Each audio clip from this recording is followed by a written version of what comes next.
Hey there, Knicks fans. How you doing?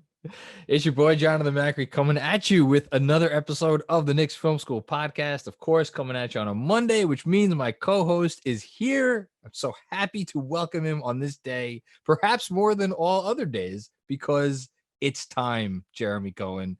It's time. This is the holiday season. I mean, this is Christmas, Hanukkah, Kwanzaa, all of the great holidays wrapped into one. It's amazing. I mean, because I was thinking about this right now is this perfect time if you're a Knicks fan, because nothing's happened yet and we're all so eager, but it means also nothing bad has occurred.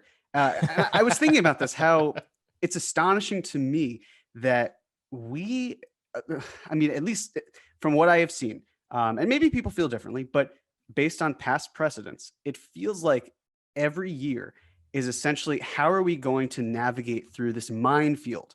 Like, are we going to get tripped up from the get-go? Are we going to think that we're almost out of the woods? Like, again, I remember everything seemed great.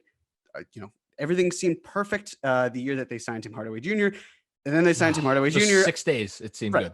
I tried to figure out a way like, oh, no, it's cool. My leg just got blown off, but I can take it. They have great prosthetics out there.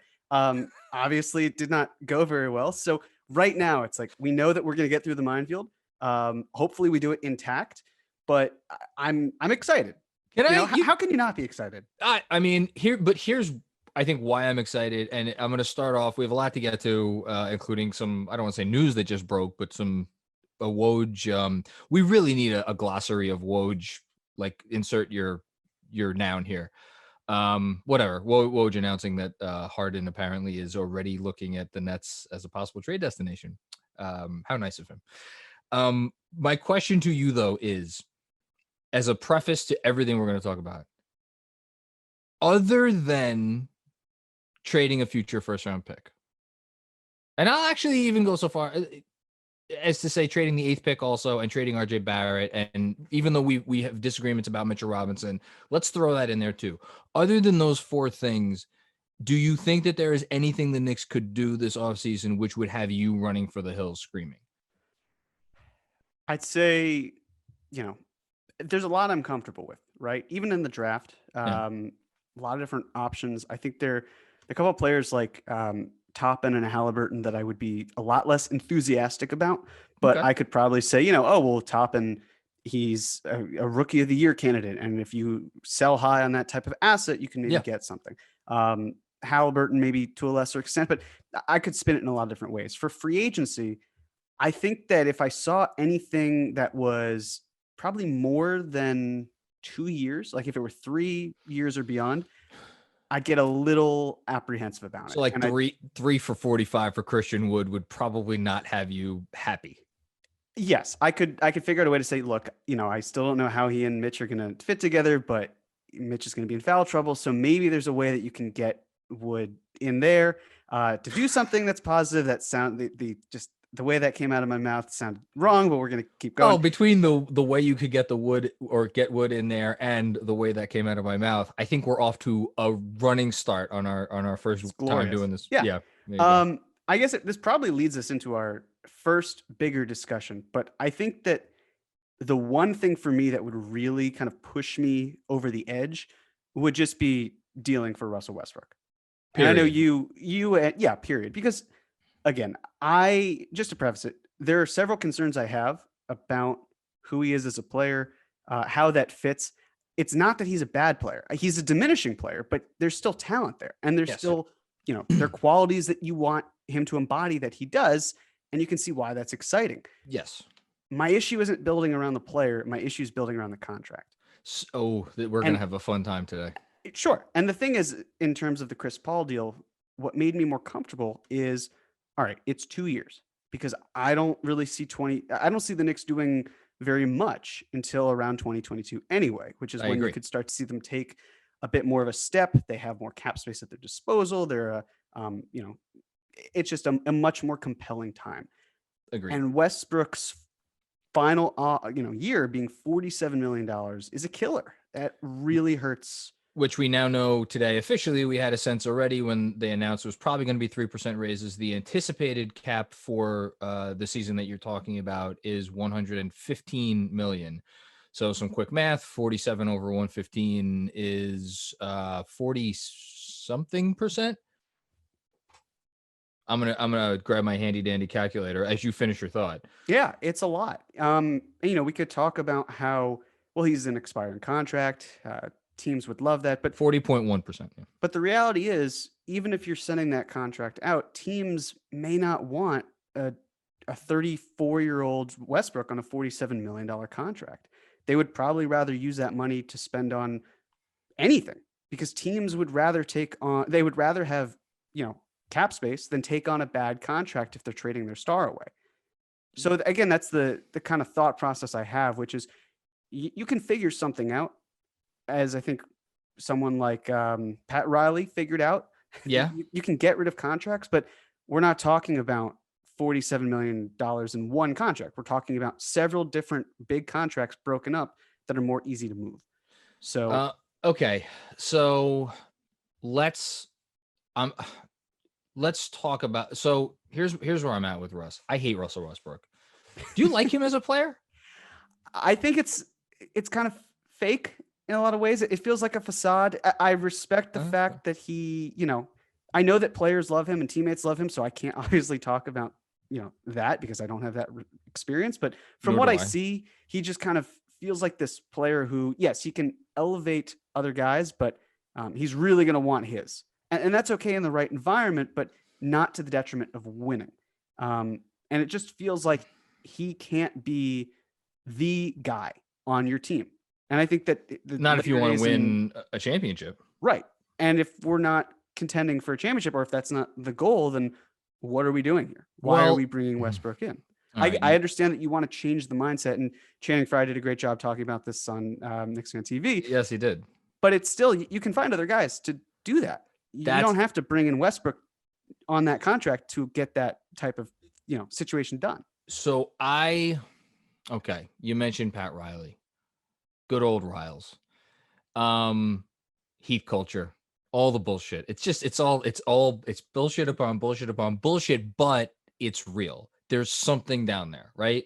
Just like that there's something in Toronto, there's something in San Antonio, there's something in these organizations that they have gotten it right for long enough where it just, there's the good juju. And it makes people want to be a part of it. And even when the chips are down, like Zach Lowe, who we both have a lot of respect for, said 18 months ago, I think, is there any worse situation in the league? Could it be argued that there is that the Heat are the worst situation in the league, right? And they just went to the finals because of all of the bullshit. But it's again, it's real bullshit. Okay, the Knicks are as far away from getting to that point as any team in the league. There are some other teams, right? Who, like the Cavs, maybe a few others, but the long and the short of it is the Knicks are a long way away. Russell Westbrook is one of, I don't know how many players when they walk into your building. And again, I say this as someone who hates his game. I hate his attitude. I hate the fact that he gets away with stealing rebounds from players who deserve them more. I hate the fact that he just feels like it's okay to take 5 terrible shots a game, and he knows they're terrible and everybody knows they're terrible, and yet they're afraid to tell him because he's Russell Westbrook. And oh my God, we have to worship the ground that he walks on as a franchise. I hate all of that about him. But even saying that, I have to admit, the moment he walks into your organization, he is one of 10 to 15 guys in the league, if that, who everybody has to take you seriously because they're there. And I disagree with you in the fact that I don't think there are other ways. The other ways to get that are you become good organically. And really, that's what this discussion is about for me, what is the more likely way for the Knicks to become good? Trying the old-fashioned organic route, which every fan who listens, 90% of fans who listen to this podcast probably want, or go out and get yourself a Russell Westbrook, or to a lesser extent, a Chris Paul. That's where I'm at, I think. Yeah, it makes sense. You're not going to find that type of talent on the floor who can bring you what you're talking about. But it's not just talent. That's right. It's talent. It's what it embodies. Attitude. It's all of the persona, right? It's what he personifies. Of course. Yes. The thing I would argue in that case is, okay, Well, look at what the Knicks have brought in. Maybe it's not on the court, but you've brought in respect at the top. It flows through to the bottom. I It's get off it. the court. But it trickles down. That's the point. Does It's it? there. That's my question. I'm asking. Well, but the thing is, again, it doesn't have to happen immediately. What you're saying, and granted, I understand it's bringing a guy in the building, your culture changes like that. I get that. But then I that's can't also, snap my fingers, by the way. That's okay. I'll do it for you. That was really There we impressive. go. Thank you. That's good. One of my few talents. Yes, I get it. If you want to bring someone who has who can change your franchise, the face of your franchise right away, that's the type of move you would make. But again, this isn't something that you solve in a day. This isn't something you solve in a year. And there are other players that you can bring in there that maybe aren't quite as polarizing, but still have had talent in the past, have been in that position where they've been at the top of their games and their games look good. We will get into this a little bit more. It's tricky. I understand that. I full-heartedly get it. But it doesn't mean that, okay, well, there's one available. And even though he may not fit in the grand scheme of our things, we're changing something right now. You're already trying to change something. You're bringing in other people. And again, the idea is that we don't necessarily know who else is out there that you would want to bring in if you're the Knicks. We know that the NBA has turned a blind eye to tampering. For all we know, the Knicks could have a complete, they could have a player that's under wraps or a deal, something that's there where they say, we know that we can get this guy and he can change the face of the franchise, but not in that way that Russell Westbrook would, where he's, so incredible on and off the court. But again, it doesn't mean that you can't salvage some of that. It just doesn't have to be Russell Westbrook. We're gonna agree to disagree on this because I don't name me any player that's potentially available. Gordon Hayward, Victor Oladipo, DeMar DeRozan. I'm just throwing names out there. I don't think the Knicks would actually look at some of these people. Kevin Love. I'm just trying to think of like big names who could potentially even possibly be attained in the next 12 to 18 months. And we've talked about and again with the money. We've sat here and are somewhat in agreement at this point that no one is coming here next year, right? In terms of free agency? Yeah. Sure. But again, you talk about 12 to 18 months, right? A lot can change in an even shorter period of time. I'm not saying in this case it will, but it's the sort of thing where you don't necessarily have to get one of those guys who was top 15, because at this point, I respect what Russell Westbrook was, but I don't care what he was. I care what he is and what he will be. And he's getting paid because of what he was. And that's a problem. And I don't want to deal with that problem. I want to deal with what everyone will be. But it's not just in a vacuum, though, because if things go awry, how are you getting out of this? What is your exit strategy?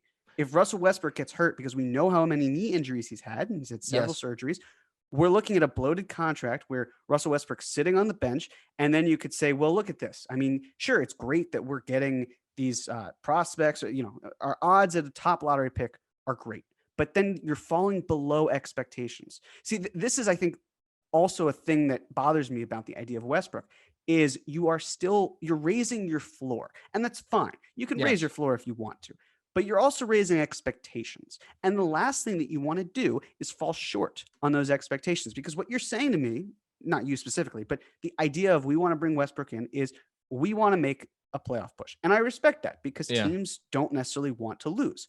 Some obviously will prefer to sit this year out, like I'm sure the Thunder, but other teams, it's a little bit different. So if you're trying to make strides to win, and granted, other teams are going to do the same thing.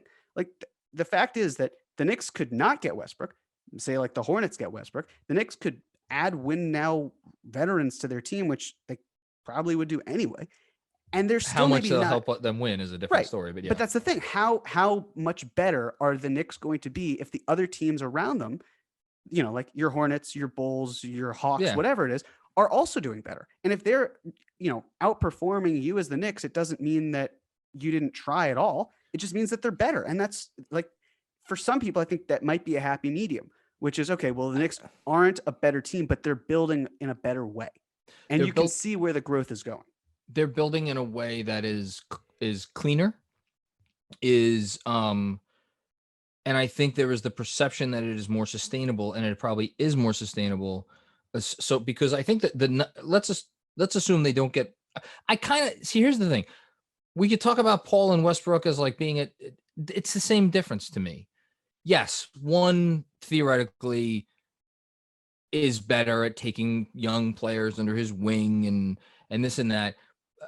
One is obviously more of an off-ball threat, which is on the floor. That's a big thing. Although I think in the regular season, maybe that doesn't matter as much. Paul is obviously they both get a lot of assists. They get a lot of assists in different ways, though. One is brute force. One sees plays 3 steps before they happen. So yeah, I'm not saying they're the same player, but like the overall thinking of we are going to bring in this very expensive older guy to change the mindset of our organization and shepherd our young talent, even if it is at the expense of losses and our potential draft pick next year. Same archetype, right? Let's say you disagree? It's not that I disagree. I don't view them as 6 in one hand, half a dozen in the other. I think okay, so it's 5 and 7. No, but even then, I disagree. I get what you're saying in terms of it's one player versus another player where both players are able to help you. But to me, with Chris Paul, it's more of like a finesse thing, right? It's more cerebral. And the contract's a factor too. Yes. And, I'll be honest about that. The fact that he only has 2 years instead of 3 is huge. And I can't remember who said it in the first place, but if the idea is for the Knicks to get Chris Paul and they're using Russell Westbrook as leverage to say, we'll take on an expensive point guard. We just, Chris Paul's not the only game in town. That I could understand. But I see Westbrook as more of like a run and gun type who acts before he thinks. It's not to say he's not smart, but yeah, you need to build your roster to match up with his skill set. Which the Knicks don't. Their 2 best play. Well, Mitch Robinson would fit very well with Russell Westbrook. Yes, but then you also have RJ, and you're taking the ball out of RJ's hands, and that's a big thing, right? That's a big important difference. Because I also think that Chris Paul can elevate your players to a better place than Russell Westbrook would, and I say that a lot of the advanced stats, especially last year, not comparable, right? Not even go. If anybody is listening to this, we're not going to spout off the numbers. Go to Clean. Well, I guess you don't have to have a subscription to Cleaning the Glass. Russell Westbrook's last 4 years, in terms of his on-court impact, is like the beginning of a roller coaster. I think he was among the top in the league 4 years ago during his MVP season, and then it's fallen off a cliff. It's not good. It's not what you want. Yeah, and I guess that's why I just feel there is a difference between the two. They're both all-star. One was an MVP, the other obviously wasn't, but it's still, to me, it's how they are growing as they enter the last years of their careers and how they can impact the players around them. And I don't know if we can make the case for Westbrook that he would fit well in an environment where more than half of the team is under the age of 24 years old. And that's important. Yeah, it is. We're in complete agreement that Paul is a no doubt about it. Makes a ton more sense. Where I'm focused on now is, does Russell Westbrook make no sense, or is there an argument for him? That's I just want to be clear about that's where I'm Sure. at. And getting back to the thing about okay, let's say they don't trade for him. This is why I started, or Chris Paul. They go into this year trying their best to make the young players on their team look good. That's it. That's the goal, right? Whether it's 15 wins or 35 wins, the young players got to look good. They got to look promising. They got to look like real stuff. If you get really lucky, RJ Barrett or the 8th pick, or I guess Mitchell Robinson, although I don't see how this happens, looks like oh, wait, this guy could be a future All-NBA player. I don't think anybody's under the presupposition that that is actually going to happen. They need to look good enough that you could potentially trade them for an All-NBA player, along with whatever else. Your pick next year, the Dallas pick, a future stuff. And then you bring in that guy either before the trade deadline or next summer. And then that guy, again, who is it? Is it Ben Simmons? Is it Donovan Mitchell? Is it, sure, I'm forgetting some obvious, is it De'Aaron Fox? Name whatever name you want to name.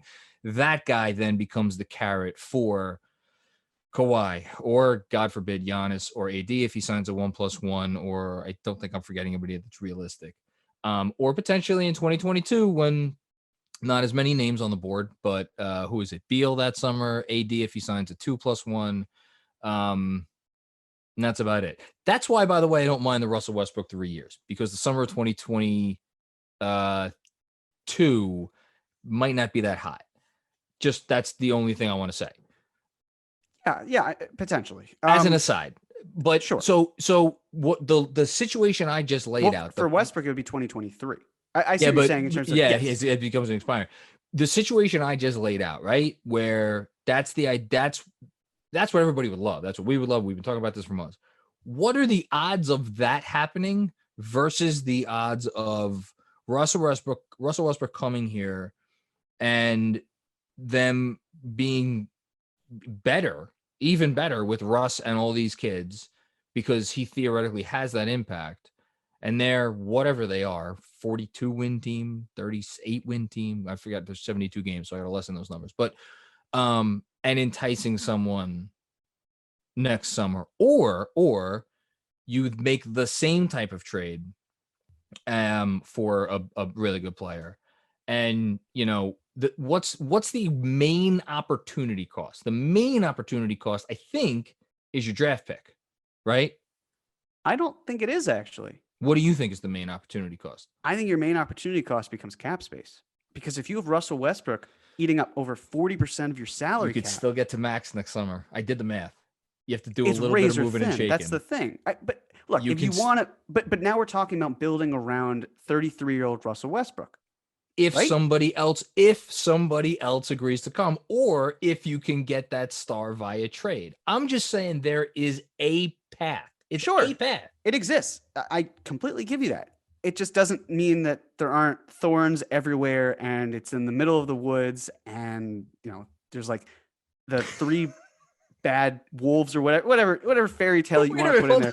Hold on. I don't know. There's 1 wolf. All right, sure. It's 3 pigs. 3 bears. Okay, 3 pigs, 3 bears. Oh, wait a whatever. This is also funny because I actually do have an article coming out tomorrow, and I started by saying the best things come in threes, and I just butchered what comes in threes, so that's perfect. Yes, there is a path. It's just not totally viable to me, and because of the fact that he's eating up so much of that cap space, you're now focusing on him and trying to get to him. And I guess the one thing I'd say is, I think may have been Popper who tweeted this out, or at least in his story, where he said something about how if this would be the first move that Rose makes, he wants it to be a good one, because the first big move in a lot of ways stamps who you are. Let's look at the track record of front office executives with the Knicks. If you aren't really turning things around by year 3, you're probably going to be gone. The question is, can you justify Russell Westbrook and a perennial first round exit team, most likely, as a step forward if you're James Dolan? And if you're Leon Rose, you've seen, the litany of bodies that are around you of failed executives. You've got next to him Scott Perry hanging on for dear life. And he can say, look, I just tried this with Steve. We did the best we could, and we still couldn't even get the game's top players. And the fact that I'm here is a miracle. And I'm going to stay here as long as I can. And I want to stay here as long as I can. Hold on, and that's by being, it's by being a good soldier with you and working on what we need to do. And so if you're Leon Rose, you're keeping all this in mind. You don't want to, put the cart before the horse before you figure out where you're even going. Yeah. And that's the thing. You look at that contract and you try to figure out, how can I get rid of this if I have to? What is it? At what point is that contract viewed favorably? But if it's not before the final year, that's a little problematic. And then we're hoping that $47 million is going to be enticing enough to another team while Russ is probably on his last legs. But why would they need to get rid of it unless things went incredibly well? Because again, that's my point. But you're saying incredibly well. What does that mean? If you get him and it doesn't work, and it doesn't go great, right? Mm-hmm. You lose more games than you expect. No one wants to come here. You don't need the money. Right. I understand that. But but that was still a failed endeavor.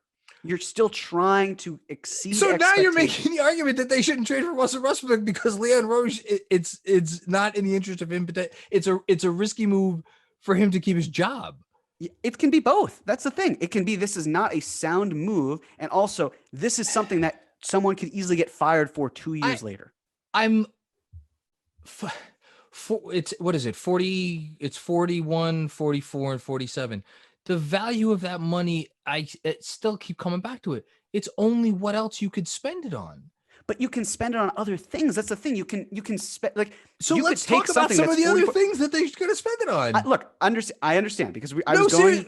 Come on, let's take 2 minutes and talk about what else they can spend it on. I know. I was going to say I came into this prepared with a list of free agents. Of course, you did. Yeah, because it's important for 2020 and 2021. And so here's the thing. We know that 2020 is a weak class, right? Absolutely. Your best players I've got here are Fred VanVleet, Joe Harris, Danilo Gallinari, Davis Bertans, Marcus Morris Sr., which it's generous for me to even put him in this list, honestly. No, and let's I want to say right here, if there's an option to go sign Fred VanVleet for $22 million a year or Russell Westbrook, go sign Fred VanVleet. Of course. No one's disputing that. Davis Bertans, 15 a year, have at it. Whatever. Fine. We are assuming that I am assuming that those people are not on the docket here. Sure. Okay. And that there's no huge salary dump opportunities, which again you've written about more than anyone. Yes, and agreed. We also saw today. We'll see if there are any more moving pieces, but it just takes one for my whole entire argument on the salary dump market to collapse. But we just saw Dennis Schroeder being traded for Danny Green. Two of the contracts that were on the list where I was saying, like, look, it makes more sense for these teams to trade. There was a first-round pick in there too. Of course, but the point that I'm saying is it made more sense, and we'll see. Maybe they turn into a 3-team deal. Could even be a 4-team deal. Who knows? Could be. You don't know. But we're looking at two contracts that are both in the $15 million range, where they were swapped one for the other, not necessarily dumped from one team where the other team isn't sending anything back. And again, I think that's what you're going to see. You have called this all along, and we'll see. Again, ample time for me to be wrong. But just to go back to the list, Jeremy Grant, Christian Wood. That is 2020. Let's face it, none of those guys is going to remake your image. Correct. But it also doesn't have to happen overnight. You can start to build something and you can go from there and you can turn it into something else. That's the point. But they will still have, let's note it, they will still have room if they trade Randall and Dennis Smith Jr., which I think would probably be the package. They would still have $28 million in room, $26 million in room this summer. Something around there. Whereabouts? Okay, so they have room. Sure. But again, you're then hoping to find a really talented player to be able to fill that hole. And that's a really tough thing to do because if you can't get it done this year, then you're carrying it over to the next year. And the next year's free agents, the order is basically guard to center. So, okay. You got Spencer Dinwiddie, which, I mean, I think it's probably inevitable that he's traded, but if he isn't, he seems like a strong insurance candidate to stay in Brooklyn. So even if he isn't traded, which I think he is going to be, he could still hit free agency. It doesn't mean he's going to sign an extension. So right. You've got Kyle Lowry. He's pretty ancient. I think that you start to look at players who are maybe, because here's the other thing, and I'll get back to it in a second. I don't think you have to look at the Knicks and say, what star can we get to really re-energize the brand? You can get someone who's just saying, like, who can we get in here who will make us respectable? Can I add one caveat to that? Okay. Small one, but I think it's important. History has bared out over a few years now that the only way shitty teams get good players is if they overpay for them by a factor of 10 to 15%. We paid more. Bobby Portis. I know it was 1 year. We paid Bobby Portis $15 million American dollars to come to New York. That was Bobby Portis, $15 million. Like, the track record is not great in terms of what you and again, what we are presupposing here is that the Knicks will be bad this year. Maybe interesting, maybe some interesting young players, but they will be bad. I'm just throwing that out there. Sure. Keep going.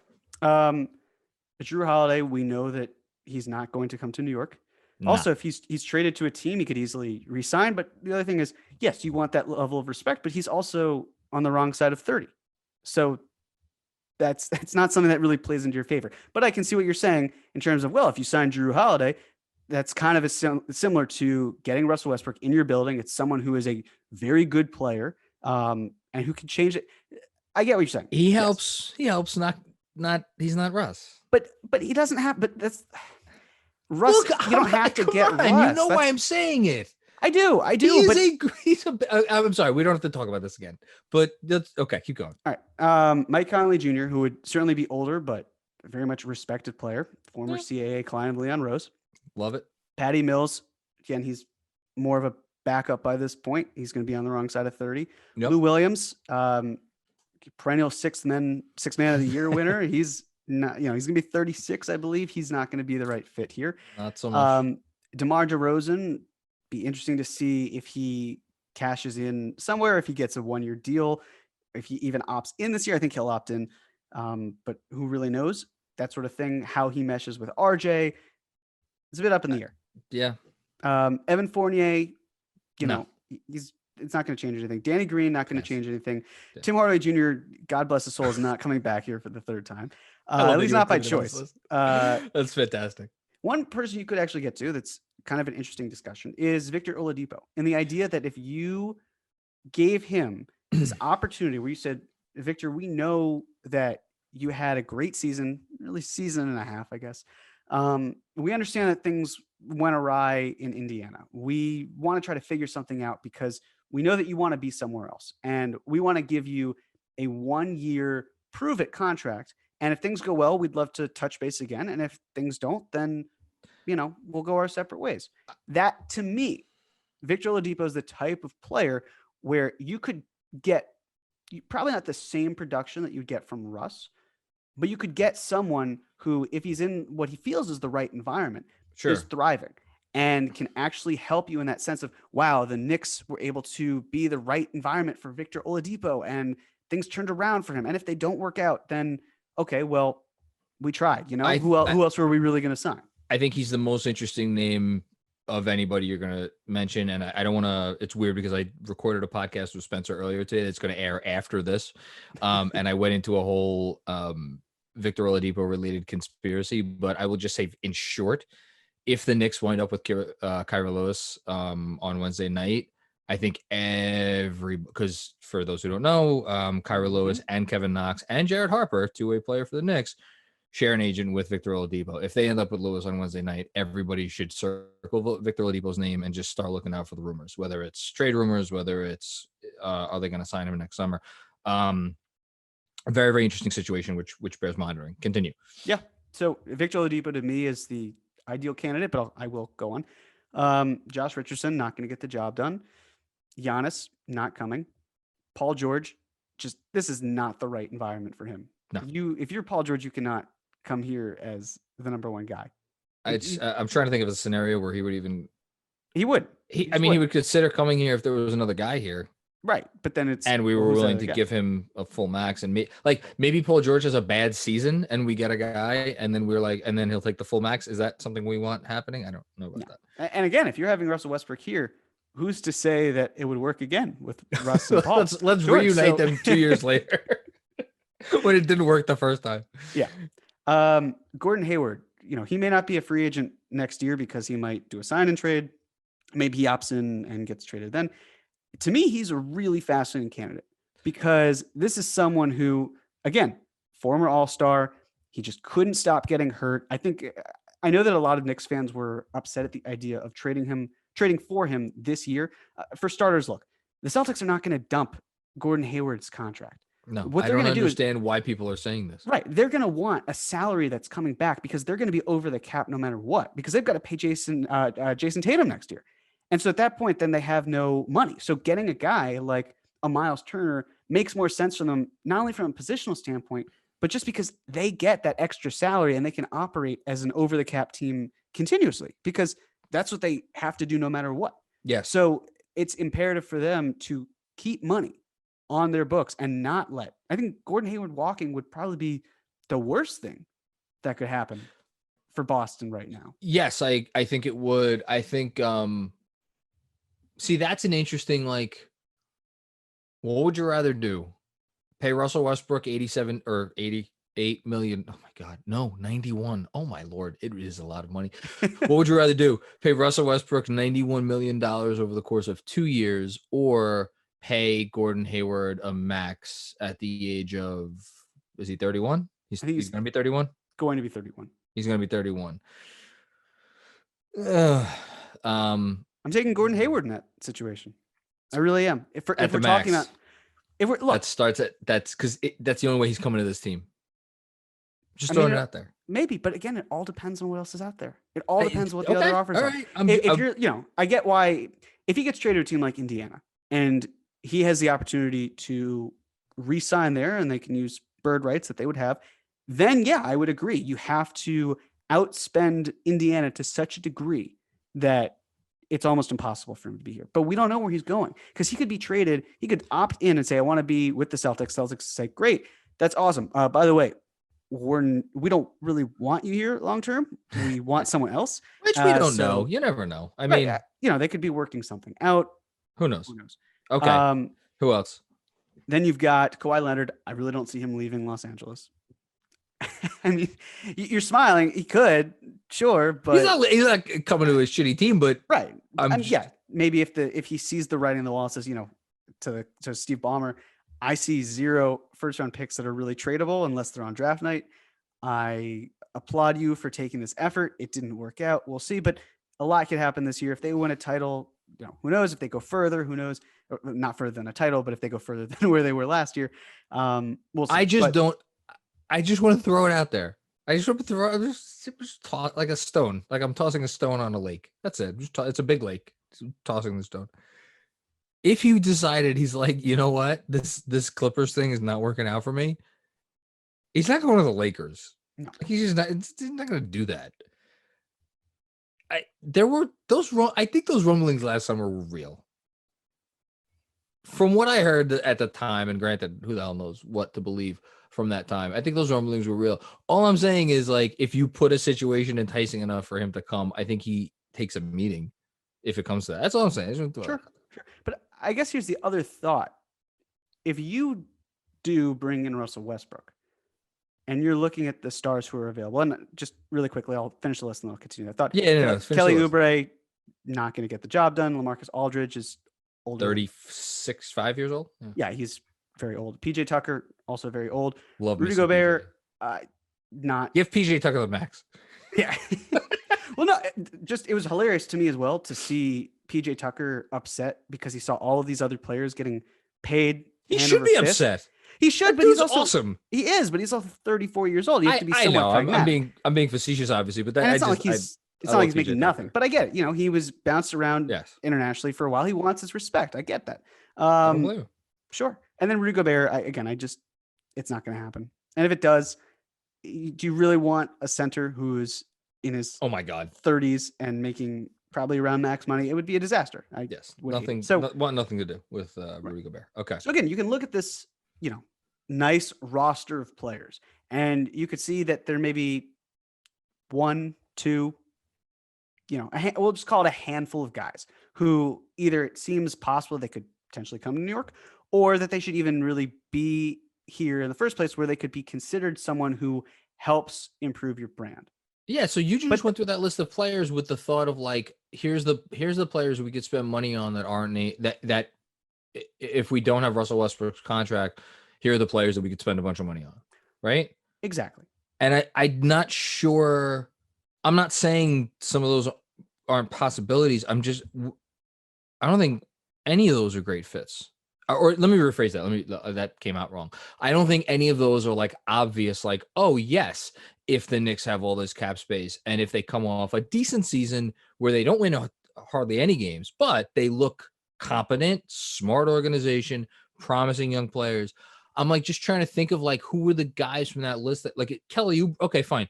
You get Kelly Oubre for like the Julius Randle contract, maybe. Do you want that? I guess. Okay, maybe.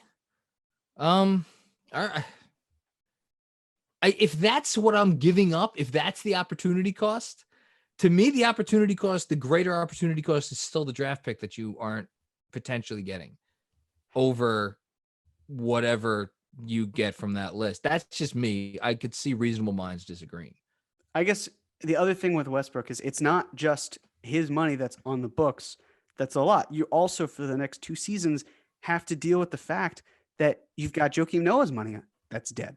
So now you're looking at an even higher percentage of money that is on the books. And here's the other thing. If you want to pay Mitchell Robinson right now and say, we want to lock you up before 15 teams that have cap space are going to start splurging, and they could throw, it just takes one team to throw a really, outlandish offer that Mitch could jump onto, and then you're put in a pickle. Then your cap space is compromised even more.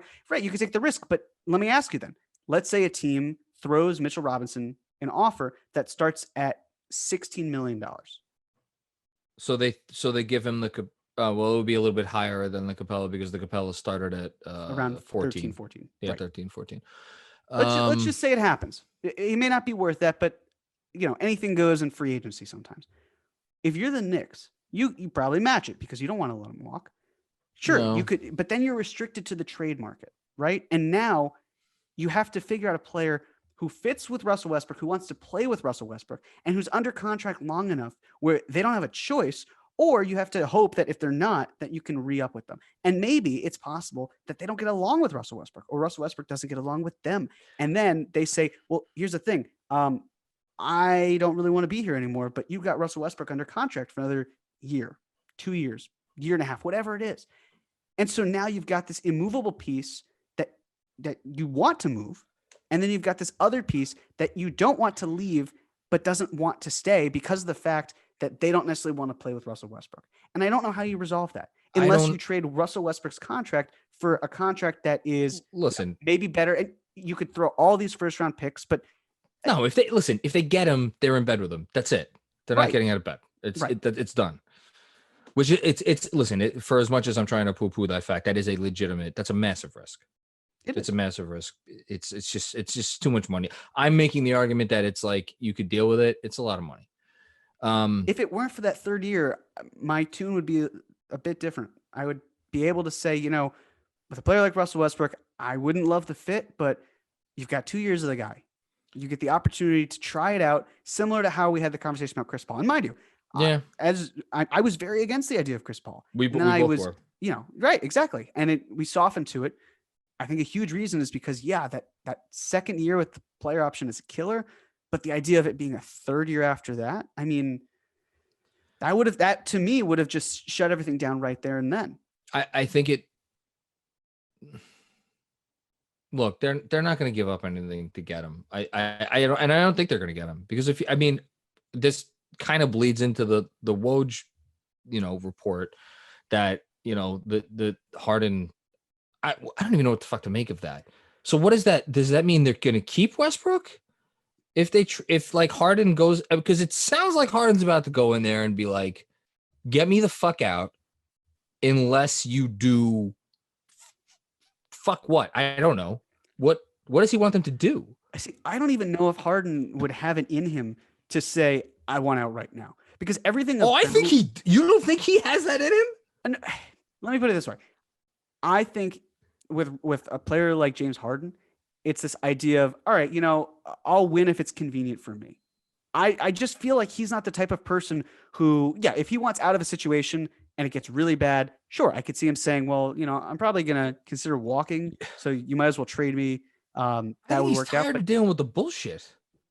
But at what point is everybody being like, hey, this fucking guy can't win shit? I think he's tired of it. But at what point does he look in the mirror and say the bullshit starts with me? Never, ever, ever, ever. And but here's the thing. The anecdote that was in the story with The Athletic about how Russ basically said, I want us all to talk about how we can improve, and I'm going to start. I love that. I thought that was a real leadership thing. And if I didn't know what his contract was, I would say to you, that is an awesome move, and I want that. I want that type of player in my building. That guy. But, we're in a situation where there is a salary cap and there is a luxury tax, so it doesn't work out that way. But James Harden wants the easy way out. We know this. This is a secret. But if he wants the easy way out, then why do we think that he'll necessarily be banging on the door saying, I need you to trade me right now to another team? Because what sweat off his nuts is that? Like, what does he lose by going and demanding a trade? I mean, he doesn't lose anything. It's just the idea of, no, it's not so much that. It's more how proactive he's actually going to be about wanting to leave. I think, because it seems like he has no issue with Westbrook. It's Westbrook who doesn't want to stay in Houston anymore. And I could see James Harden be like, you know what, dude, this is my team. If you want to go, you can go. It's not this type of situation, at least from the outside, where it's either him or me. And maybe it is. Maybe it's gotten to a point where it's that contentious, but nothing from the reporting to me seems that it's that case. I don't think you look at the rest of the team, right? We just waxed poetic about PJ Tucker. The Eric Gordon contract is terrible, but that's not something that James Harden's going to worry about this season. You've got Robert Covington, and he's still on your team. You've got pieces around you, and your hope can still be if we can trade Russell Westbrook to, I don't know, if it even is Charlotte, we get something back like a Miles Bridges, where that's not exciting, right? But it's still they're still not trying trading. To focus on building something around him, and people like to be built around. They like to be catered to. My theory, my own personal opinion, take it or leave it, is that the Rockets have spent the last 48 to 72 hours or 96 hours, whatever it's been, kicking every tire they could find. I love how you chug it. I could see you chugging water because you just I love seeing the results of your rants. It makes me so happy. I'm here sipping a beer. You're chugging water. I have to work out after this, so that's why I'm not joining a beer with you. I went for a run at like 3:00 today. It was really good. I'm happy I got that done. Very, very, but good for you. I think they have kicked the tires on the Russell Westbrook stuff, and they have come back and they have essentially and word has gotten to Harden. These all suck. We're not getting anything for him. We could move the contract, but who do you want to play with? Terry Rozier or Julius Randle? Those are your choices. And I think that's what happened. Maybe. And yes. And James Harden was like, you know what? Actually, on second thought, I'm gonna go knock on door number C, and see what's over there. And then we got this Woj tweet. That's what I think happened. But maybe look, it's possible. But there are multi-team trades. It's possible that the right pieces haven't fallen into place. Maybe some team wants to see how free agency goes, and then they'll figure it out. Like, if you are the Hornets, you've got so much cap space at your disposal. Honestly, probably too much cap space if you're that small of a team, and if you don't have small market of a team, and if you don't have salary dumps coming in your way, then maybe your splash is that. That's what you want. There needs to be a market for Russ. Of course. And if the Clippers are out, and I've gotten conflicting reports on that, I've based on what I've heard, the Clippers are. I reported I was wrong actually when I wrote something in the newsletter, I think on Thursday, where I was like, I'm hearing that the Clippers stuff is more real. I'm going to backtrack on that. Mea culpa. I thought that was true at the time. I no longer think that is true. I think that was incorrect. I think it's the Hornets and the Knicks, and I think the Knicks have gone and told Houston, we'll take Russ. Here's what you're getting. You're not getting a penny more. And so now we're left with, if that's true, and who the hell knows, now Charlotte's sitting there like, well, why are we giving up a bunch for this guy? Which is, I just don't see the market. Whatever, we'll see. But here's the other thought. Why isn't there a market for Russell Westbrook? For all the reasons you just said. Right, exactly. So that kind of goes back to the point. For all of those reasons, if you're another team like the Knicks, it just doesn't work for you. You need to be a desperate team to trade for Russell Westbrook. My entire devil's advocate argument, which again, I want to be very clear, that's what this is. Can there be a valid argument? Is the fact that the Knicks are desperate, may be the wrong word, but they're in as big a need of a kick in the ass as an organization as anyone. And I guess where I disagree with others is that there seems to be this belief, like, let's just keep putting one foot in front of the other, and we got a great coaching staff, and we got a great front office, and we're going to keep making smart acquisitions around the edges, and this, that, and the other thing, and it's going to all come together. I think it takes something more than that to turn you from an organization that has been laughed at uniformly for name the number of years into one where people look at and they're like, okay, we have to take them seriously now. That's the big difference between me and I think of a lot of other people, which is why I'm at least willing to entertain the Westbrook discussion, even though I fucking hate him. That's it. That's the last thing I want to say. And I think good time to move on. Sure. Let's do it. Should we hear from our friends real quick? Let's do it. Did you make any wagers today? No, I've been clean for about like I'm an addict. I haven't done anything for about 3 weeks. So and it feels good. There's limited stress. It's nice. Maybe I'll go back to it when basketball season starts for some over unders. But until then, it's nice just watch games or not, and there's no skin off my back.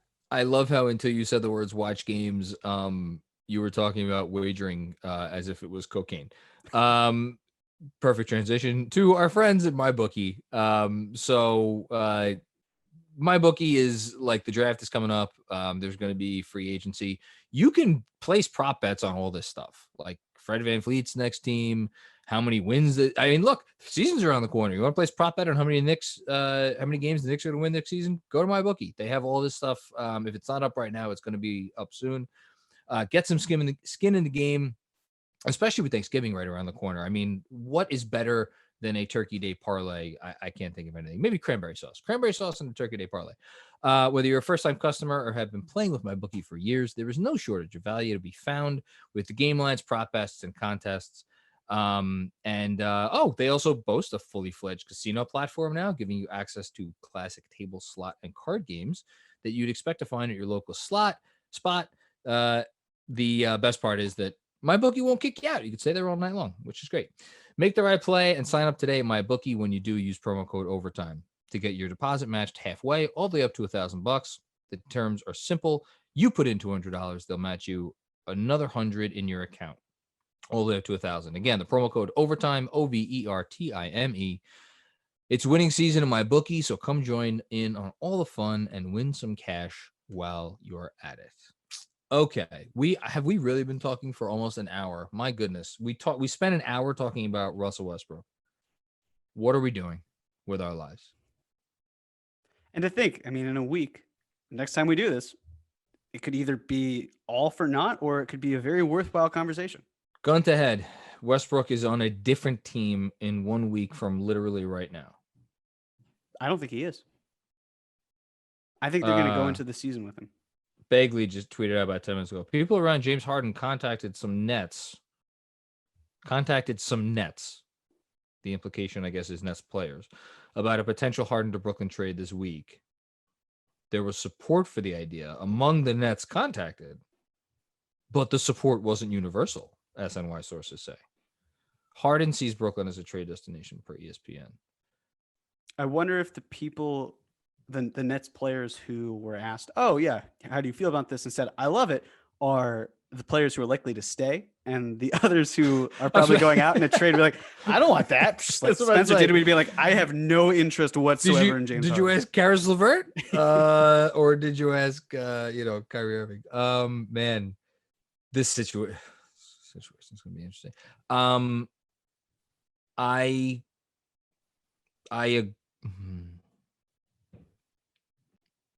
I don't think the Knicks are going to pull the trigger because I don't think it makes sense for Houston. I don't think there's any scenario where trading Russell Westbrook for James Harden, Dennis Smith Jr. and the 27th pick makes sense for Houston. It can't. How does that work out? So why would they do it? If they don't do it, that means they're trading up to Charlotte. Real quick, though, and you actually pointed this out on Twitter, and I was going to talk about it for the pod, so it reminded me of this. Sure. The new rule in terms of two-way players. Oh, yeah. How that impacts the Knicks. And you said, it was great news for Kenny Wooten and Jared Harper stands. Yeah. Totally true. How bad of news is that if you're Dennis Smith Jr.? Think about it. You've got the Knicks who are very interested, reportedly, in Killian Hayes, Kyra Lewis Jr., and now you're finding out the player, the point guard, that they picked off waivers, maybe 4 or 5 months back, Jared Harper, has more of an opportunity to play. And gotta feel like the walls are closing in on you. And he's like, Jared Harper was like, I'm not breaking any news here. He was a lot better than Dennis Smith Jr. was. I mean, every NBA player or probably G League player was better than Dennis Smith Jr. was last year, but that's not saying much. It's going to be interesting. I've kind of backed off the just get rid of Dennis Smith Jr. angle, and I kind of at this point am just like, just bring him in under Tibbs and see what happens. I loathe the idea of like making a long-term investment in him. I'm at the point where I think maybe there's actually a faint hope of rehabilitating his whatever value he might have, and then trading him at the deadline. All right. Are we going to do a quick run through of our ideal off seasons? Let's do this a little fast because we have articles coming out for the Strickland this week. Articles, it might be one, it might be two parts. Okay. We're going to talk about possible pre-draft trades, the draft, free agency, and then trades under the new league year, right? Those are the four things. For the article, yes.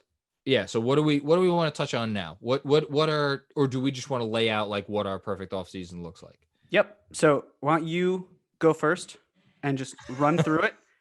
We can, we can discuss as points are being made, if that's how you feel, and then I'll take a swing at it, and then we'll get out of here. Sure. And I want to.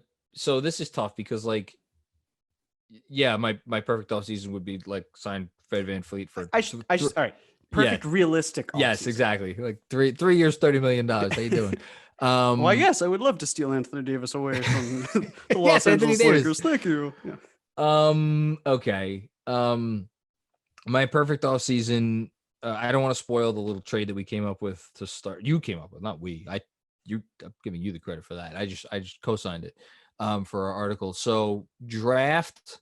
It's basically trade down, pick up a real asset, and leave the draft with Kyrie Lewis Jr.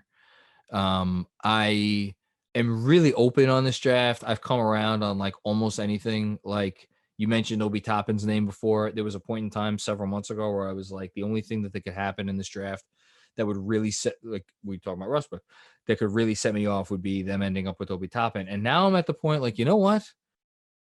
If they ended up with the guy who's going to come in and probably average 20 a game next year, it's like, am I really going to get upset at that? Like, okay, he's not a player that you want on the floor at the end of like a big time conference finals game, one step at a time.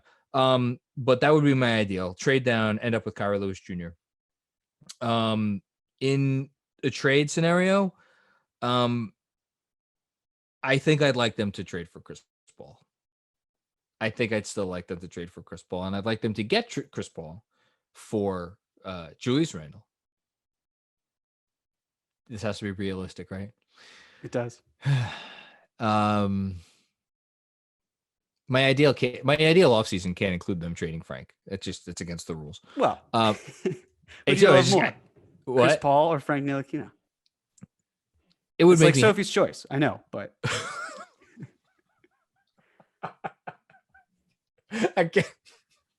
It's funny. In Frank's case, it's le choix de Sophie, whatever you want to call it, however you want to spell it out. I'm laughing for a few reasons. One, you're the Jewish guy making the Sophie's choice joke, which is just like allowed. It's allowed. It's chef's kiss. And there's probably, what do you think percentage of people have no idea what Sophie's choice is that are listening to this right now? 60% of people? Maybe, Listen, kids, if you want a really fun time on a Saturday night, Christmas movie even. What? Like a fun holiday film starring really the illustrious Meryl Streep. It's fun Sophie's for the whole choice. Family. Yeah. It's actually her at an amusement park. She's choosing which amusement park ride she wants to go down. Yes. It's a lot of fun. No, so Dennis Smith Jr., Julius Randle, and I will give them the 27th pick in the draft. I will do that. Take on Chris Paul. And I would like the best salary dump you could get. That's what else I want to spend my money on. Fill out the rest of the roster with guys with essentially minimum contracts, more or less. And I'm trying to think of I know I should have a specific salary dump in mind. There's the Taurean Prince one, which is obvious.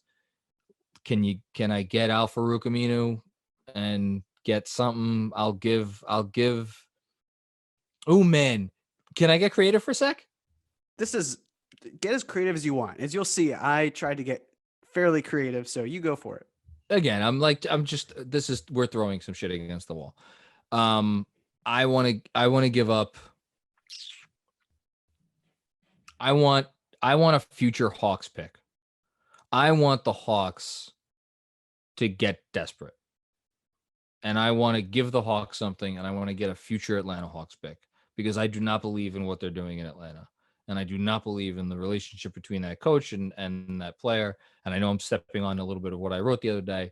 But if there's any way that I could get a future Hawks first, I'm like, I don't want to give up Kevin Knox. I really don't want to give up Kevin Knox. But if I can, because I want to see what Kevin Knox does under Kenny Payne.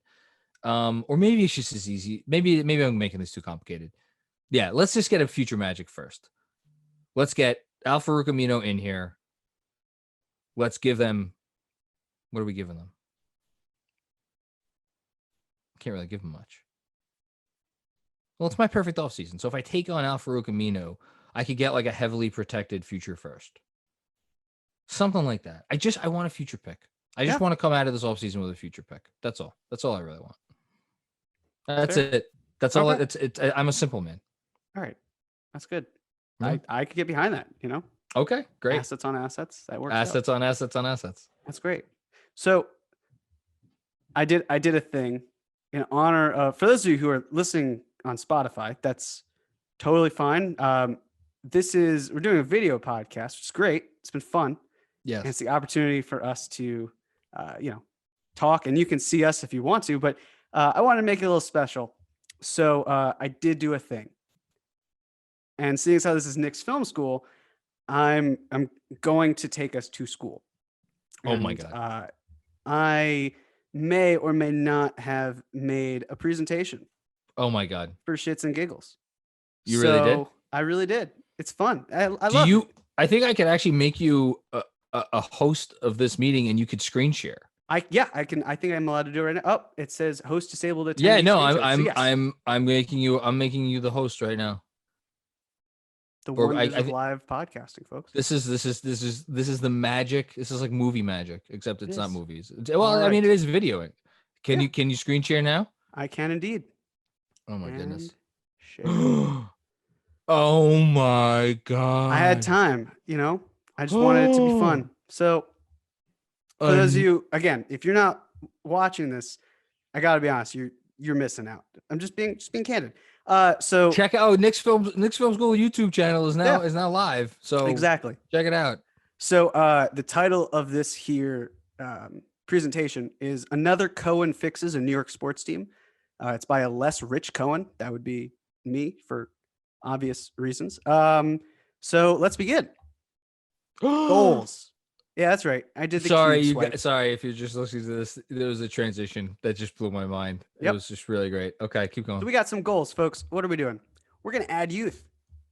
Surround Mitch and RJ with ball handling, floor spacers, smart defenders. No immovable contracts. So as you can imagine, that's definitely not a Russell Westbrook trade incoming. So wait, Russell Westbrook is not in your ideal offseason? I thought about it, but he is not. Foster a competitive environment, acquire more future assets than we're sending out, and flexibility in 2021, but a keen focus on 2022. So this is great. Step 1, the draft. I've got Mr. Killian Hayes at 8. However, this is good. If no Killian Hayes, Kyra Lewis Jr. makes a ton of sense. And I think for the reasons that you talked about, agency perspective, I know that I just spent the last hour basically arguing against what the appeal can be for Russ, especially off the court. But I do want to just very quickly touch upon this. We also talked about it maybe a month or so, however long ago, that talent obviously reigns supreme. Talent is what drives everything. But you have to configure the idea of, okay, well, if we're able to market a team, because not everyone's going to watch our games, but people are going to follow loosely because it's a small league.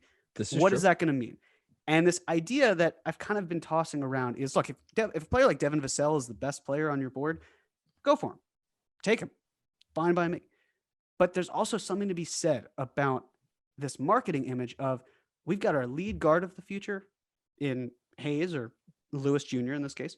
Absolutely. We've got our lead wing of the future in RJ Barrett, and we've got our lead big of the future in Mitchell Robinson. Yeah. And those are your 3 players you can kind of build around. And we know, I don't know what kind of say Scott Perry has in this draft, but we know that he has a thirst for speedy point guards, and he's not shy about it. It's something that he seems to have almost everywhere he goes, except in Orlando, which they've been dying for. Yeah. Although I wouldn't call Markelle Fultz, but I'm digressing.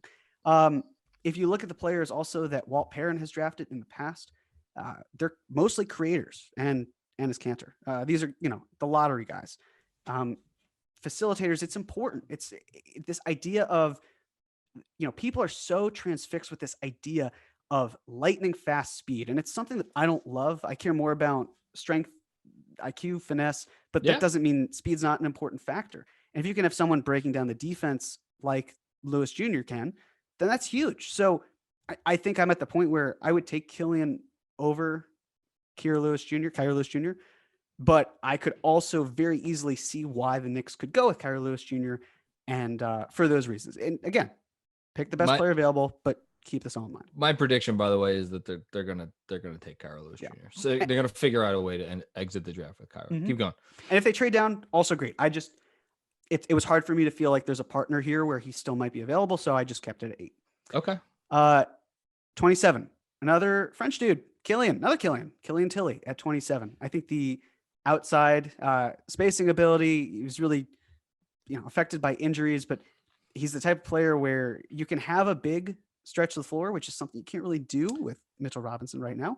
And I should put this out there that a lot of this was from my fellow friends at the Strickland through osmosis or talking with Prez. So I was about to say Killian, I think at 27 might be a little high. Might be. My perfect offseason would have Desmond Bane fall to us at 27, but again, that's not going to happen. Right. And I was trying to balance that too. So the next player could actually be at 27 instead of 38, but I've got Emmanuel Quickly. Okay. It's not bad. I was thinking before, okay, well, what if Isaiah Joe was there at 27? Would I take him? I might. I just think that the fact that Quickly is such a good shooter, this is a very weird draft. And we know the relationship that Kenny Payne has with him at Kentucky, obviously. The fact that he can play defense. He's not much of a creator, but you can have him more off ball. And then I've got trading cash considerations to the New Orleans Pelicans for the 44th pick. The Benson family has a lot of expenses between the Pelicans and the Saints. They don't have many fans in the stands, so that's really hard for them. This is true. They got to pay for Jenny Craig for Zion. So there's that. They do. For reference, the Knicks have $5.6 million that they can send in or out. It expires at the end of the year. So by end of the year, I mean, Friday? Yeah. So might as well spend it. And then I have at 44, the Knicks Sam Merrill. Nice. I like it. Shout out to Tyrese. This what he rubbed off on me with this one. So can I give you mine real quick? I would have Xavier Tillman at 38. I would if 44 actually was transpired, I would have Quickly at 44. Mm-hmm. And in my perfect offseason, I would have Sam Merrill as an undrafted free agent. But this is great. I like this. Okay. So what's step 2? Guarantees. Okay. This one's going to ruffle feathers. I'm just warning people right now. So, and just for reference, the order of how things are going is still a little up in the air. It seems that the non-guaranteed contracts might be after free agency starts on that Saturday, but there are team options on the Thursday, so maybe they'll combine the two. We'll see. So I've got them all lumped in before free agency starts, but I've got guarantee Elfrid Payton and Reggie Bullock. Now, there are two groups of people right now. There's the one group that's saying, oh my God, I can't believe that you just guaranteed Elfrid Payton. How the fuck could you bring Elfrid goddamn Payton back onto my team, you ginger-headed fuckface? And here's what I say. I needed to get another beer before this. I say, listen to the other side, because the other side is saying, I see where he's going with this. I see exactly why he's doing this. It's not because he wants the Knicks. You mean like Elfrid Payton and his family? They could see it. It could be them too. It's the family members of Elfrid Payton down in Louisiana, and it's the other fans who are saying, I know what he's going to do with that contract. So let's bear with him for a second. And then I've got Reggie Bullock. It'd be dumb not to pick him up in my opinion. I think. Yeah. No, I agree. And for the record, I don't think picking up Elfrid's $8 million is insane at all. He's not bad. Yeah. The way I looked at it, as sad as this is, it's a really low bar. he might have been one of, if not the best, mercenary point guards of the last 4 or 5 years. And it's sad, but it's true. Just go look at the on-off offensive numbers from last year with Peyton on the floor, and maybe that's not totally fair, but it's like you can't ignore them anyway. No. Okay. So I've got non-guaranteeing Wayne Ellington and Taj Gibson. I don't know how I can really trade Wayne Ellington. We talked about the idea of maybe with the Trailblazers, you kick it to him instead of Mario Hezonja, but that deadline will happen after the draft, so it's kind of hard to finagle. Yeah. And then I've got accept the team option on Theo Pinson. And then you've got that same Elfrid Payton crowd that's going, what is he doing? And then you've got the other side that says like, okay, I definitely see where he's going with this. I'm here for it. Yeah. Then I've got, of course, the easiest off-season decision of all time. Decline the team option on Bobby Portis. Bobby's been tweeting. He's ready to hoop. Yeah. But he's ready to come back in the gym. Here's the crazy thing about Bobby Portis. If you want the Knicks to bring back Bobby Portis, it's almost impossible for them to do, because if you bring him back on a 1-year contract, do you know what he gets, John? Oh, he gets a no trade clause. So he would join the Wall of Fame with Ron Baker, Luke Cornett. I just don't think that's going to happen. So I mean, if the money's low enough, yeah, but then which it's probably not going to be. But well, I mean, he's not going to make very much. But is that worth locking in that amount for a guy who maybe says, I don't really want to go elsewhere? No. No. Please. Yeah. Keep going. Do not extend qualifying offers to Damian Dotson and Jared Harper. What are you doing? Well, look. Why are you doing this to me? Why am I doing this? I just got Emmanuel Quickley and Sam Merrill. Yes, I could bring Dotson back. Absolutely. I know that he's loved. I can't. You just broke my. You're Fredo. You broke my heart. That's fine. Listen, I like Damian Dotson. I respect fans who love Damian Dotson. I think that he's been used wrong, and I totally accept that. I also see a 26-year-old player who is a career 36% shooter from deep. Oh, stop. Stop with your math. Good catch and shoot. But no, that's the thing. I'm trying to be economical here. And if they bring him back, that's great. It's not something that is a burning passion for me. So I'm sorry, Damian. I'm not going to extend that qualifying offer. Damian, if you're listening to this or any of your family is listening to this, just know that Jeremy Cohen does not speak for the views of the Knicks Film School Podcast or myself. I hope all Team Dot does well wherever he goes. And then finally, because he's awesome. Just for the sake of everything, I'm going to renounce the cap holds on Portis, Harkless, Dotson, and Harper. And that's that. Okay. This is so impressive. People really need to go check out the YouTube channel, which hopefully we'll actually see this on. That would be nice.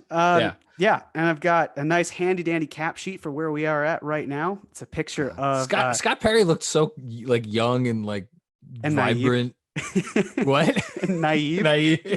It's a picture of Scott Perry and Steve Mills holding a basketball. You know, your classic New York PR photo opportunity. Gosh. So right now we are at $33.2 million in cap space. For the next year, it's 36.8, and the year after, 68.9. So we're doing well. You know, we've got some roster spots to fill, but I think we're doing all right so far. Next, free agency. Now, the first one, I know I'm going to get some pushback from you, John. I've got. Oh boy. Well, actually, no. I should go this. Let's look at the top free agents very quickly. Fred VanVleet. I see him staying in Toronto. I think he's posturing for a bigger offer. I just don't think he also makes sense in New York. I mean, he does, but it's not going to work out that way. I just want to put it out there. At this point, I'd be literally shocked if VanVleet was a Knick come whenever. Right. Joe Harris, I just don't see him leaving Brooklyn. I think they're going to try to keep him because, if anything, he's outgoing salary in, say, a future James Harden trade. Maybe the Rockets don't want Joe Harris, but another team might. You could get a 3-team deal. It's matching salary. I don't think there's a prayer that he's a Knick either. Right, exactly.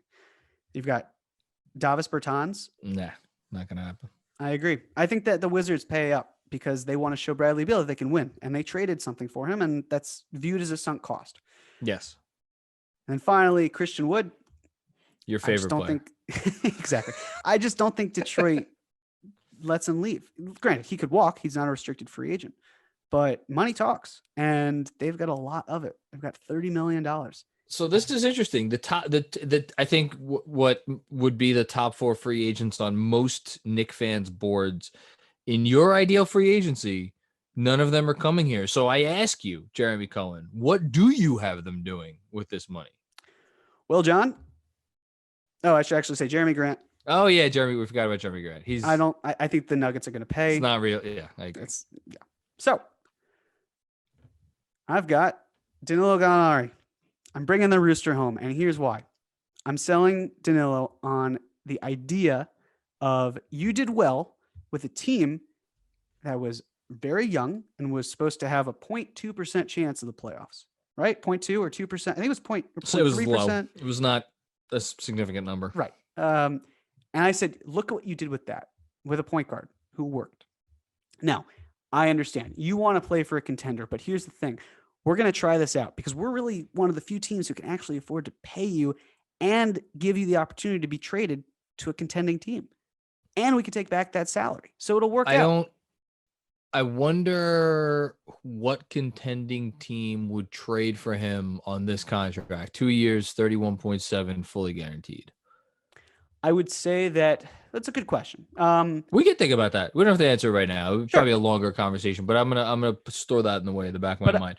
Sure. Okay. I think there are enough moving pieces. Like if you are, if you're the Suns maybe, and you don't get Chris Paul, but you do sign Fred VanVleet, perhaps maybe you trade Oubre for Gallinari, that sort of thing. I think there's a better chance that you'd be able to trade Gallo next year on this. But I think actually, you know what? If they offered Gallo 2 years, roughly 32 million guaranteed, I bet you he'd kick. I think he'd look at that.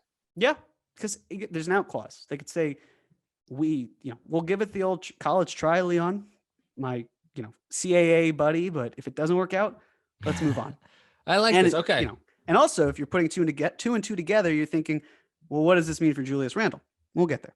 Okay. Next, I've got Justin Holiday for a 2-year, $20.5 million deal. And I got to say, I love Ian Begley.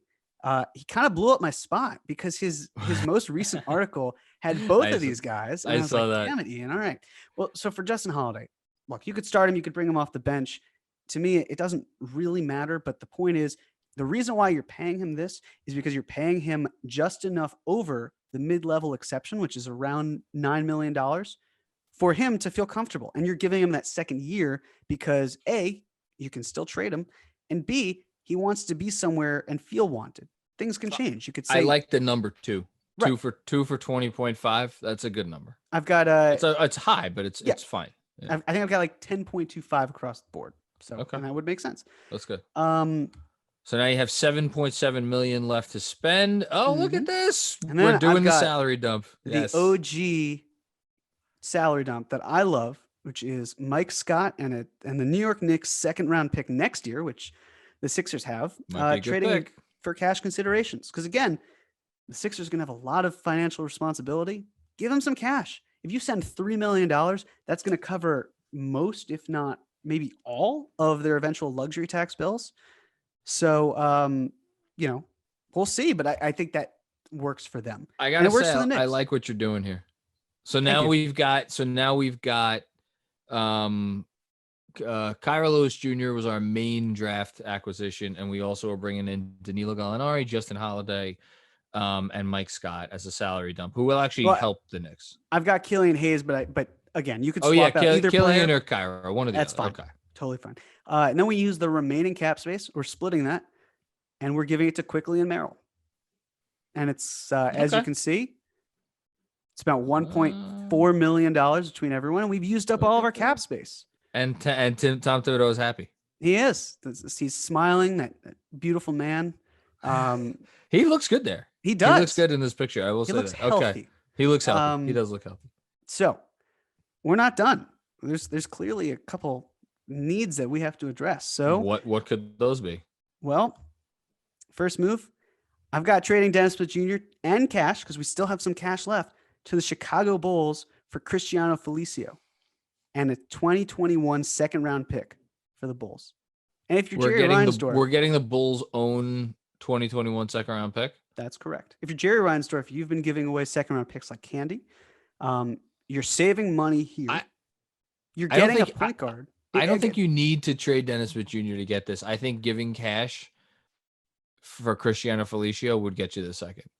Yes, but we can't absorb Cristiano Felicio on his own. And we also know that there's going to be a logjam at the 1. So we want Dennis Smith Jr. to go to a team that he's a little bit more comfortable with. This is the first thing you've done that I'm not a huge fan of. At this, I would like this is like the very definition of selling low on Dennis Smith Jr. It is. But again, I don't see his value rising to the point between now and the deadline where he's going to fetch something that's better than this. That's why. But you didn't. That's why I wanted, and I did admittedly also need a roster spot.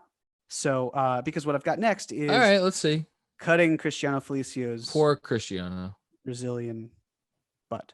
Then I've got a big trade. Oh boy. Okay. Oh boy, well, right. it's your ideal offseason, so let's do it. It is. And what's more, I'm not going to go too far into depth because this is what I've got an article out about. Okay, so let's just say what it is. The trade: Julius Randle, Elfrid Payton. Hey, remember him? Reggie Bullock, Theo Pinson, him too, to the Utah Jazz for Mike Conley Jr., Ed Davis, and a lottery protected 2022 first round pick. Now, that then converts to it's going to convert to a 2024 first round pick because of how it works with Memphis. That's the likelihood. So here's the thing. And I already know what you're thinking, John. So I'm thinking the Jazz don't do this. Yes, exactly. So my whole article, and again, if you'd like to read it, don't spoil the article. I'm just going to give the gist. The Okay. gist is that the Jazz are likely in financial peril. Yes, they do have a new owner. That's great. 100%. The issue is, though, that they could easily be in the luxury tax in the 2021-2022 season. And this year, if they re-sign Jordan Clarkson and if they sign a player with the mid-level exception and they do need to upgrade their bench, they're in the luxury tax zone. And the Gobert thing is still there, and obviously the Donovan Mitchell extension. Okay, so I'm basically going from, this is one of those types of moves that on paper you would say, yeah, I don't necessarily understand it, but when the finances kick in, it makes a little bit more sense. I mean, okay, all right. Well, let's move on. I'm curious to read what you write about it. Sure. Okay, so now Mike Conley Jr. is the Knicks starting point guard. That's pretty good. Yep. And now, lastly, which I think people also hate, if you're kind of trying to imagine what the depth chart is, there's a glaring hole at the wing. We need help. We also need defense because we don't really have any. We have no cap space, but we do have a room exception. So we might as well use it. I could use it on a player like Wesley Iwundu, but he's a restricted free agent. And I think that Orlando probably matches that type of deal. Who are you getting for the room exception that's a decent wing, decent starting wing? I didn't say decent or starting, but I did say a defensive wing. And that is why I am helping CAA with Michael Kidd-Gilchrist. And again, this is not a move that I love. I just know that I need that type of player. Listen, friends help friends sign Michael Kidd-Gilchrist. Here's the thing, for context. John, do you know how many times in the last 16 years the Knicks finished with a top 15 defensive rating? In the last how many years? 16 years. With a top 15 defensive rating? Mm-hmm. I know it's at least once. That's it. It's once. Yeah, okay. One time. So look, I think the fact that Michael Kidd-Gilchrist can't shoot is abysmal. I would not want him in any other circumstance. No, I'm fine with it. We need the defense. There's no one else to give this money to because we need help at the wing. That's where we stand. So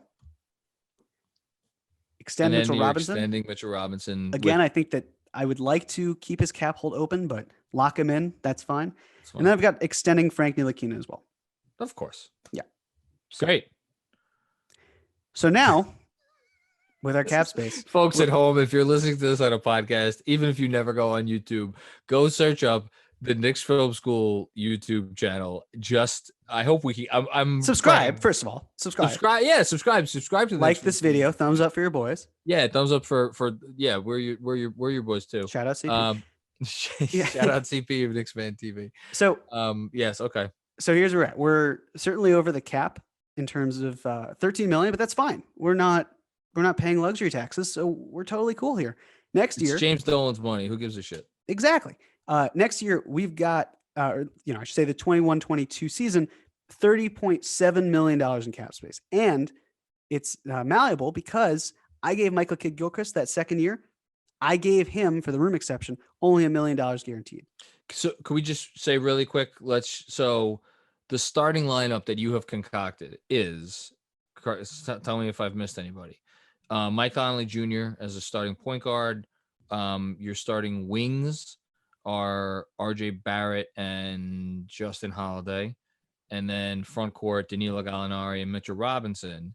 Mm-hmm. Coming off the bench, you have rookie Killian Hayes, Frank Ntilikina. You have, I guess, Kevin Knox, mm-hmm. and then Michael Kidd-Gilchrist and Iggy Brazdeikis fight it out for the backup 4. Maybe they both get time. And then as your backup 5, you have Killian Tilly, I guess, would be, or and maybe Ed Davis. Ed Davis is also there. Who was a great mentor in Brooklyn to Jared Allen. Yes. So that is the one reason why I'm electing to keep him. And Mike Scott's there too. Let's not forget about Mike Scott. He's also a big guy that could come off the bench. Oh, I mean, the 3 general manager.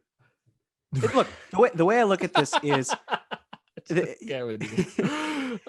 is, listen, that's a basketball team. Look, I know that if you're listening or if you're watching, you're going to potentially have issues with it. I don't give a fuck. I like this team as is, but here's the thing. I'm trying to make this team a little bit more competitive, but not to the point where I'm losing sight of what the future holds. I still want to give the kids ample time. I think I have like 8 or 9 of 15 players who are 23 or younger. So I'm still all in on the youth movement. That's what I care about. But you learn a lot playing around good players. Sorry, keep going. Yeah, no, it's the sort of thing where I see these guys as complimenting the young players, not taking advantage of them to the point where they're mercenary players where, a lot of these guys have contracts for the second year. So if you're Gallinari, if you're Holiday, you don't have to worry about getting paid. You can worry about playing within the flow of Thibodeau's team. And your head's not so totally at the point where it's all about me. Mike Conley Jr., you're close with Leon Rose, former agent. Yeah. That's the sort of thing where that the guys that you have in your building, like you were talking about Westbrook, this to me, as I was doing it, was like, this is the type of environment where if I'm a young player, I feel really comfortable here. And I know that I'm playing around players who either were or at the tail end of their careers, and I can take their jobs. I can go in and get it, or I can learn under them. I love it. The reason I'm not more excited about this is that I think getting Mike Conley Jr. is a stretch. And I have a feeling I acknowledge as such in my article. Yeah, no, I'm sure. I can't wait to read it. I'm excited about it. I wonder, it's interesting. That's the type of thing where it's like, again, I'm not saying Utah would do this, but like you have the Knicks getting back a future first in this deal. I wonder if like the Knicks were to send like the 27th pick in this draft, or like send the Pistons second or send Charlotte second from next year to Utah, would it make it? I'm not sure. I don't know. Maybe yes, I agree. Again, that I also talk about. I think because I love what you've done, and the notion of putting this team together with like Mike Conley Jr., Danilo Gallinari, Justin Holiday, Mike Scott, Michael Kidd-Gilchrist as like veteran reinforcements that are so much better than the ones they went out and got last summer. They fit with what you 100% fits. This is a nice team that's going to finish with the 5th, 6th, 7th, 8th worst record in the league. That's the other thing. I think that if everything breaks, it's great, but I don't see it as that. I see Mike Conley getting injured. I see Gallinari maybe wanting a trade because the Knicks are, the wheels start to fall off. I see Ed Davis not getting a whole lot of minutes, and if you're carried by your youth, you're not going to win a ton of games. So that's what I like what you did. Look, if they actually did this, oh my God, there's another slide. It's the last slide. It's the last slide. So there we go. Restating. Add youth. We did that. You did that. Surround Mitch and RJ with ball handling, floor spacers, smart defenders. We did that. No immovable contracts. We did that. foster a competitive environment. Done. Yeah, we did that. Acquire more future assets than we're sending out. Yeah, even if you took away the idea of a first round pick alongside Conley, and even if you had a second going out, you've acquired at least one more. Great. And then lastly, flexibility in 2021, but a keen focus on 2022. Just to go back, I believe that the final amount is $48 million in cap space for 2022, but it's flawed because that's also Kevin Knox's number. You've got pieces that you can make to trade. Yeah, I know you could pretty easily get to, I mean, you could get to a lot of money in 2022 in your scenario, not to mention they have a good deal of money in next summer should something transpire and you need to move a little bit to get to max space. Listen, man, this was awesome. This was pretty spectacular. I'm speechless. Really. That was really good. We're going to make sure we figure out a way to get that up on the YouTube. I hope it came through on this, but even if it didn't, we'll figure out a way. Wow. This is like a Pod Strickland length podcast. Is there anything else we need to talk about? I would say, I guess just this week is going to be crazy. It's going to be nuts. It's already started. It has, and it's going to be a lot of fun. So I guess the one piece of advice, and this kind of goes in the similar vein of Peyton and Pinson and all these guys. If you see the Knicks make a move and you're hesitant about it, or you feel like you want to scream or tweet out, what the hell are they doing? Just take a deep breath, because one piece could be a precursor for a bigger thing. So just keep all of that in mind. It's just basketball. It's going to be fun. And if it isn't, John and I will rant about it on the next podcast and we'll have a great time. I hope we don't have to do that. I hope we're singing Leon and Co.'s praises, but I'm excited about this week and I hope you guys are too. I'm excited about it. I meant what I said at the top of the show, which is that I really, again, nobody drinks the Kool-Aid like I do. I've had it. I've had blue and orange Kool-Aid patched into my veins for going on 20 I'm old. My goodness, I'm so old. For years. Some what? Years. 20, 20 a handful 20, of years. 27 years. So, I understand if you're going to take what I'm saying with like, yeah, you're full of shit. I really, unless they traded away like one of those key young guys, or unless they traded away like the 8th pick or like, and even there are scenarios where I could see trading away the 8th pick making sense if it brings them back the chance at a pretty decent pick next year. But like just don't trade away any future firsts, acquire future assets, if anything.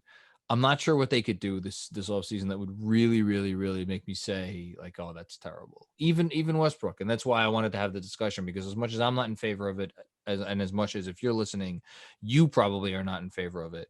And you probably shouldn't be. It's fraught with risk. I think it's safe to sit here and be like excited about what's going to happen and feel good about that excitement, as opposed to perpetual nervousness. All right. Everybody go and Jeremy, when is your next piece coming out? It'll be, today, if you're listening to this. There you go. So Monday. Check out Jeremy's piece on the Strickland. If you're not, we never plug ourselves on Twitter. I'm not going to plug myself, but follow Jeremy.